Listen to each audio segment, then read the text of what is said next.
જય શ્રી કૃષ્ણ મિત્રો, સ્વાગત છે તમારું જયશ્રીસ કિચનમાં।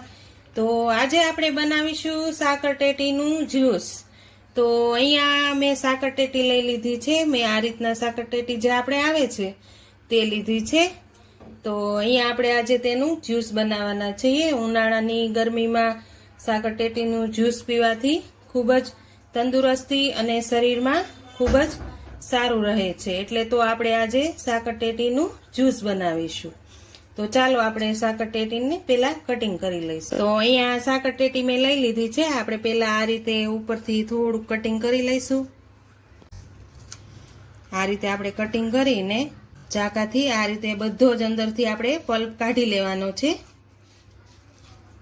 પહેલા આપણે બીયા કાઢી લઈશું। બધા જ અંદર જે આ બીયા આવે છે તે બધા જ આપણે અંદરથી કાઢી લેવાના છે। તો આ રીતે આપણે સાકરટેટીમાં બધા જ બીયા કાઢી લીધા છે।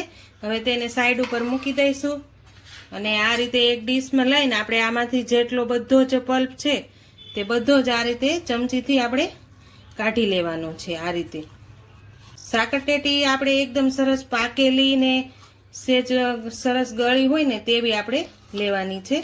તો આ રીતે આપણે બધું જ પલ્પ એક જ સરખો કાઢી લઈશું। તો અહીંયા મેં સાકરટેટીમાંથી બધો જ અંદરનો પલ્પ જે હોય તે બધો જ કાઢી લીધો છે આ ડીશમાં। હવે આપણે તેનું જ્યુસ બનાવી લઈશું।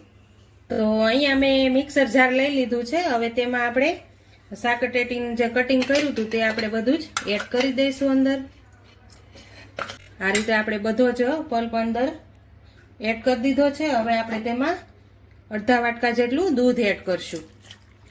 હવે આપણે તેમાં 1 ચમચી જેટલી ખાંડ એડ કરશું। આપણે દૂધ નાખ્યું છે એટલે થોડીક મોડું પડી જાય છે એટલે 1 ચમચી જેટલી ખાંડ એડ કરીશ। હવે તેને આપણે મિક્સર જારમાં પીસી લઈશું। તો અહીંયા આપણે મિક્સર જારમાં આપણું સાકરટેટીનું જ્યુસ એકદમ સરસ રીતે બની ગયું છે। હવે તેને આપણે સાકરટેટીમાં જે મેં કટિંગ કર્યું હતું તેમાં આપણે સર્વ કરી લઈશું। હવે આપણે આમાં જ્યુસ લઈ લેશું। આ રીતે મેં કટિંગ કરીને ટેટીનું બધું જ પલ્પ કાઢી લીધો તો હવે આપણે તેમાં જ્યુસ એડ કરશું।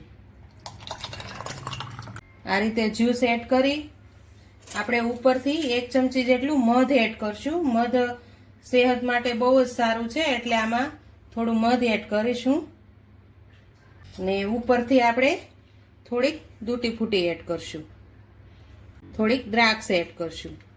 તો તૈયાર છે આપણું સાકરટેટીનું જ્યુસ।